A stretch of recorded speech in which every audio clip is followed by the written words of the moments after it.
یہ کہانی جناب مہدی بخاری کے فیس بک پر موجود تصویری کالم سے لی گئی ہے۔ دریائے چناب کے کنارے آباد سیالکوٹ ہنرمندوں کے شہر کے نام سے جانا جاتا ہے۔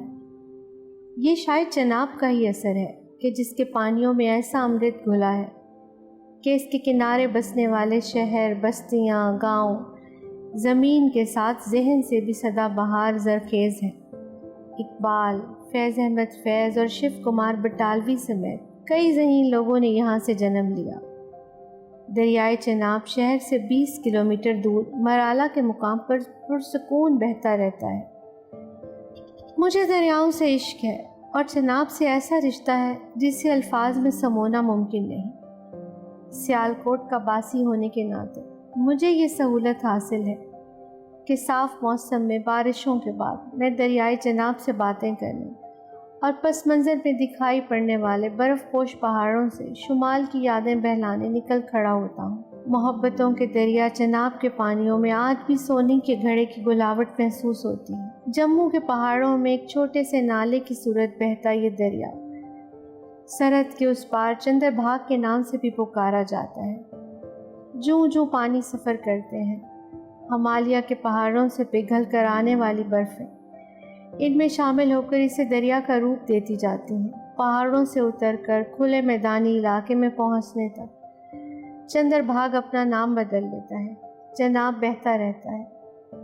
ہیڈ تریمو کے مقام پر دریائے جہلم اس میں آن ملتا ہے اور کچھ آگے راوی اور ستلج کے پانی اس میں گھل جاتے ہیں۔ پھر یہ پانیوں کا ریلا اپنے آپ کو بزرگ دریائے سندھ کے سپرد کر دیتا ہے اور دریائے سندھ خاموشی سے ان پانیوں کی انگلی تھامے سفر کرتا سمندر میں اتر جاتا ہے۔ لگ بھگ 1000 کلومیٹر سے زائد مسافت طے کرتا دریائے چناب اپنے اطراف بسی آبادیوں کو سیراب کرتا چلتا رہتا ہے۔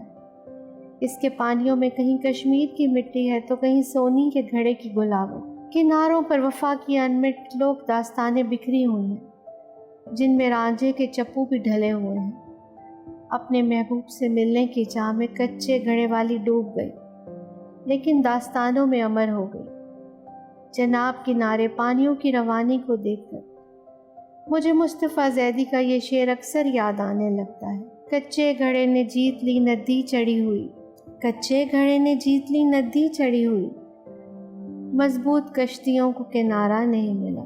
بس فروری میں دریا کے ساتھ ساتھ زرخیز زمینوں میں سرسوں پھولتی ہے، پیلے پھولوں کی رت کھلتی ہے تو ہلکی دھوپ میں کھیتوں کے درمیان سے نکلتی چھوٹی کچی پگڈنڈیوں پر چلتا سامنے نظر آنے والے برف سے لدے کشمیر کے پہاڑوں کو تکتا میں ایک اور دنیا میں جا نکلتا ہوں۔ کھیتوں میں یہ کام کے دن ہوتے ہیں، مرد و عورتیں اپنے روزمرہ کے کاموں میں مگن دکھائی پڑتے ہیں۔ کہیں کہیں سورج مکھی کے پھول بھی منظر کو اپنا جمال عطا کرتے ہیں۔ وہیں چناب کے پانیوں پر اترتے پرندوں کے قافلے فضا میں تیرتے رہتے ہیں اور کبھی سارے کا سارا جھنڈ تھکن کا شکار ہو کر پانیوں پر اتر جاتا ہے۔ یہ سائبیریا سے ہجرت کر کے گرم علاقوں میں آنے والے مہمان پرندے ہیں۔ ہجرت زدوں میں کونجوں کی اتنی قسمیں ہیں شمار نہیں کی جا سکتی۔ لمبی بڑی ٹانگوں والے ہنس ہیں جو ایک ٹانگ پر کھڑے دوسری اپنے پروں میں چھپائے گردن کو جھکائے چپ چاپ کھڑے یوں دکھائی دیتے ہیں جیسے کسی وجدانی کیفیت میں ہوں۔ اس سارے منظر میں مجھے لگنے لگتا ہے جیسے میں خوشنما پینٹنگ کا حصہ بن گیا ہوں۔ میں نے کئی شب و روز چناب کے کنارے بسر کیے ہیں۔ کبھی اس دریا نے مجھے اپنی دھنیں سنائی ہیں، کبھی میں نے اس کے پانیوں کو اپنی آنکھوں کے پانی ارپن کیے ہیں۔ دریا میں کشتیاں چلتی ہیں، سورج ڈھلے ان کشتیوں کو پانی کا سفر کرتے دیکھنا ایک محبوب مشغلہ رہا ہے۔ لوگ کتھاؤں والے دریاؤں کو عجیب طور سے تقسیم کرتے آئے ہیں۔ چناب عاشقاں، راوی راسقاں اور سندھ صادقاں۔ عاشقوں کے دریا چناب کنارے بسر ہوئے لمحے اکثر یادوں میں گنگنانے لگتے ہیں تو میں پھر سے اس کے کناروں پر جا بیٹھتا ہوں۔ سردیوں کی دھند بھری صبحوں میں جب زمین و آسمان کو کوہرے نے ڈھانپ رکھا ہو تو چناب کے پانی بھی بے رنگے لگتے ہیں۔ ان موسموں میں چناب کی روانی میں سکوت آ جاتا ہے، ٹھہرا ہوا سا لگتا ہے۔ اس کی سطح پر بہتے جنگلی دریائی پتے ٹھہرے ہوئے نقطے لگتے ہیں جیسے کسی نے پانی پر نشان لگا دیا ہو۔ وہیں ایک وارث ملاح ہے جو دریا میں کشتی چلا کے روزی کماتا ہے۔ سورج ڈوب چلا تھا جب پہلی بار ملاح سے ملاقات ہوئی۔ وارث ملاح کے دکھ بھی گہرے تھے۔ دریا سامنے تھا مگر پیاس سے حلق میں کانٹے چبھنے لگے تھے۔ میں ہونٹوں کے کناروں پر زبان پھیرتے ہوئے وارث ملاح کی باتیں سن رہا تھا۔ پانی ساتھ لانا بھول گیا تھا کہ میرے پروگرام میں اتنا لمبا ایک جگہ پر بیٹھنا نہیں لکھا تھا۔ وارث ملاح ادھیڑ عمر کا شخص تھا۔ اس کی داڑھی سفید ہو چکی تھی لیکن سر کے بال کافی حد تک کالے تھے۔ نظر کافی کمزور تھی، چہرے کی جھریاں نمایاں تھیں۔ اب سے کچھ دیر پہلے جناب پر سورج ڈوب رہا تھا، بادل رنگے گئے تھے، دریا میں کشتیوں والے آہستہ آہستہ لنگر ڈالنے لگے۔ میں نے کیمرہ پیک کیا اور سگریٹ پینے کے لیے رک گیا۔ وارث ملاح لنگر ڈال کے میری طرف آیا۔ بڑی گرم جوشی سے اس نے میرا حال احوال پوچھا، پھر ایک سگریٹ مانگا۔ میں نے بابا جی کے روزگار یعنی کشتی رانی کے متعلق بات کرنی شروع کر دی۔ بات جو چلنا شروع ہوئی تو وارث ملاح بولتا ہی گیا۔ اس کے پاس دل کی باتیں سنانے کو کافی کچھ تھا اور شاید کئی زمانوں سے وہ بولا بھی نہیں تھا۔ کھڑے کھڑے تھک گئے تو اس نے پگ کھولی، ریت پر بچھائی اور ہم وہیں بیٹھ گئے۔ بابا جی نے بتایا کہ انہوں نے جنگ میں 20 سال چناب میں کشتی چلائی، کشتی بناتے بھی خود تھے۔ جنگ میں فرقہ وارانہ فسادات کی آگ پھیلی تو شرپسندوں نے ان کا گھر جلا دیا، جس میں وارث ملاح کی بیٹی اور بیٹا جل کے مر گئے۔ بیوی پہلے ہی مر چکی تھی۔ بابا جی نے باقی 3 بیٹیوں کے ساتھ جنگ کو چھوڑا اور سیالکوٹ آ گئے۔ اب وہ چناب میں ہی کشتی چلاتا ہے اور دن میں 400-500 کما کر اپنی بیٹیوں کو کھلاتا ہے۔ روزمرہ زندگی کے دکھ سکھ، بیٹیوں کی پریشانی، روزگار کے نامساعد حالات اور دریائے چناب پر بات کرتے کرتے گھنٹہ بیت گیا۔ اس گھنٹے میں بابا جی کی آنکھیں کئی بار نم ہوئی اور کئی بار ہنسی۔ میں سگریٹ پیتا رہا اور سوچتا رہا کہ دکھ ہی انسان کا سانجھا رشتہ ہے۔ یہ نہ ہو تو کون کسی کی سنے۔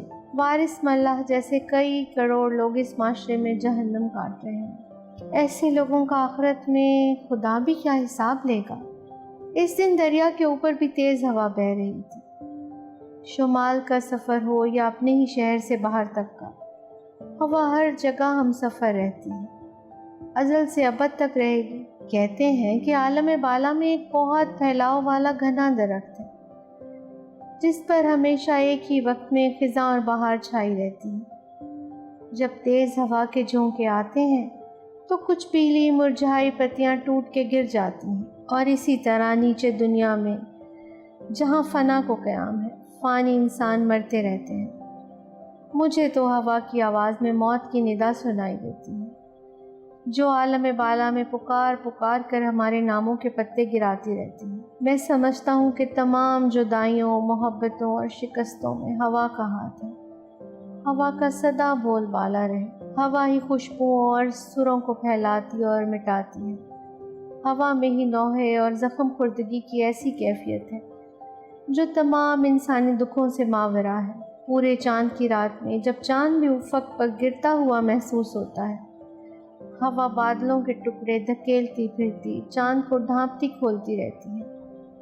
اندھیرے اجالے کے کھیل کے پیچھے بھی اسی کا ہاتھ ہے۔ شہر سے دور، آبادیوں بستیوں سے ہٹ کر، پورے چاند کی رات میں بہتی ہوا کے شور سن کر اور اس کے کھیل کو دیکھ کر انسان پر کئی گہرے راز آشکار ہوتے ہیں۔ نہ تم حقیقت ہو نہ میں، حقیقت صرف ہوا ہے جو ابتدا سے سفر میں ہے اور انتہا تک جس کا جھونکا سفر کرتا رہے گا۔ چناب کے پانیوں کے کنارے جہاں دریا کو سب دھنیں ہوا لکھ کے دیتی ہے، وہاں میری سوچ کی کندیلیں بھی جلاتی بجھاتی رہتی ہیں۔ مرالہ کے مقام پر چناب اور ہوا کا کوئی مقابلہ نہیں۔ دل پتے کی صورت کانپنے لگتا ہے اور پھر اڑ جاتا ہے۔ منیر نیازی مرحوم کے 2 شعر یاد آ گئے۔ سفر میں ہے جو ازل سے، یہ وہ بلا ہی نہ ہو۔ سفر میں ہے جو ازل سے، یہ وہ بلا ہی نہ ہو۔ کواڑ کھول کے نہ دیکھو، کہیں ہوا ہی نہ ہو۔ نہ جا کے اس سے پرے دشت مرگ ہوش، پلٹ نہ چاہیں وہاں سے تو راستہ ہی نہ ہو۔ سفر میں ہے جو ازل سے۔